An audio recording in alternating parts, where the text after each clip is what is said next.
অসমত আকৌ নতুন এটা ইস্যু আৰম্ভ হৈ গ'ল। এতিয়া কাজিৰঙাত অকল গড়, হাতী, বাঘ ইত্যাদি জীৱ জন্তুৱেই নাথাকে। এতিয়া অসমৰ ৰাজধানীত থকা জীৱ জন্তুবোৰেও কাজিৰঙাত যাব বিচাৰিছে। যি সময়ত সমগ্ৰ ভাৰতবৰ্ষৰ ৰাইজে উজনি অসমত হৈ যোৱা বানাক্ৰান্ত লোকসকলক সহায় সহযোগিতা কৰাত ব্যস্ত হৈ পৰিছে, সেই সময়ত অসমৰ ৰাজধানী থকা কিছু জীৱ জন্তুবোৰে কাজিৰঙা দখল কৰাৰ কাৰণে যো-জা চলাইছে। আমি সকলোৱে জানো যে কাজিৰঙাৰ ইক' চেঞ্চিটিভ জোন 10 কিলোমিটাৰ।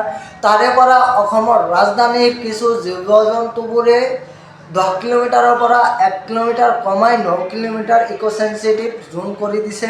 আৰু সেই 1 কিলোমিটাৰত অসমৰ ৰাজধানীত থকা জীৱ জন্তুৱে থকাৰ কাৰণে ব্যৱস্থা কৰি আছে, যা-জো চলাই আছে। এতিয়া কথা হ'ল, যেতিয়া কাজিৰঙাৰ জীৱ জন্তুবোৰক 1 কিলোমিটাৰ কমাই দিব, সিহঁতৰ ঠাইটো কম পৰি যাব। আৰু এইটোৰ কাৰণে কি সমস্যা অসমত হ'ব পাৰে? বিশেষ কৰি কাজিৰঙাৰ যি অঞ্চল আছে, এই অঞ্চলত আদিবাসী, চাহ জনগোষ্ঠী ইত্যাদি লোকসকলে বসবাস কৰে।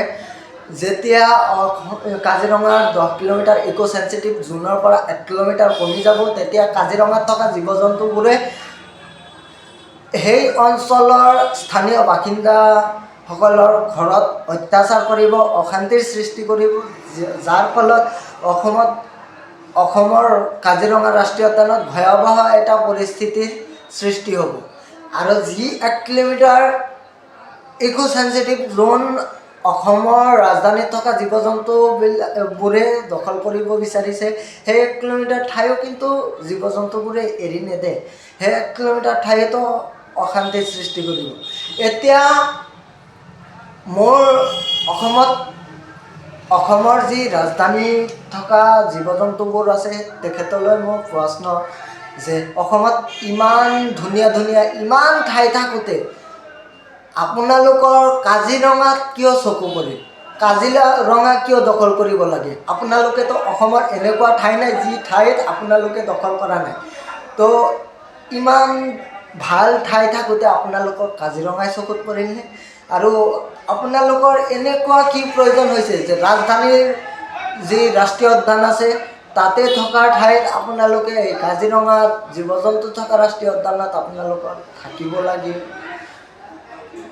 আৰু এইটো ৰাইজে ইতিমধ্যে গমেই পাইছে। আপোনালোকে প্ৰশ্নৰ উত্তৰ দিয়ক নে নিদিয়ক সেইটো কথা নাই, আচলতে দিব লাগে। এইটো গণতান্ত্ৰিক অধিকাৰ, অসমৰ জনসাধাৰণৰ গণতান্ত্ৰিক অধিকাৰ উত্তৰটো পোৱাৰ কাৰণে।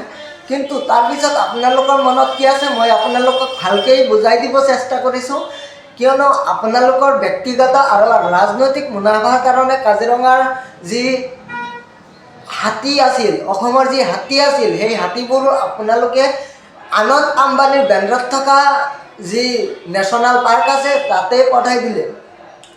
এতিয়া আকৌ কিছু আপোনালোকৰ ব্যক্তিগত আৰু ৰাজনৈতিক স্বাৰ্থ আৰু মুনাফাৰ কাৰণে এতিয়া কাজিৰঙাৰ সেই 10 কিলোমিটাৰ ইক' চেঞ্চিটিভ জোনত আপোনালোকে 5 ষ্টাৰ হোটেল খুলিব বিচাৰিছে, যাতে কৰি ৰাজধানীত থকা যি জীৱ জন্তু আপোনালোক আছে, সেই জীৱ জন্তুবোৰে আপোনালোকে কাজিৰঙাত সুন্দৰ এটা বসতি স্থাপন কৰিব পাৰে। এতিয়া আমি অসমৰ জনসাধাৰণ আৰু অসমৰ দল সংগঠনৰ হৈ সকীয়নি দিব বিচাৰিছোঁ, আপোনালোকে এই ষড়যন্ত্ৰ অতি সোনকালে বন্ধ কৰিব লাগে। যদি আপোনালোকে এই ষড়যন্ত্ৰ বন্ধ নকৰে, তেনেহ'লে ইয়াৰ পৰিস্থিতি, অসমৰ পৰিস্থিতি কিন্তু ভয়াৱহ হ'ব। আপোনালোকে জানে যে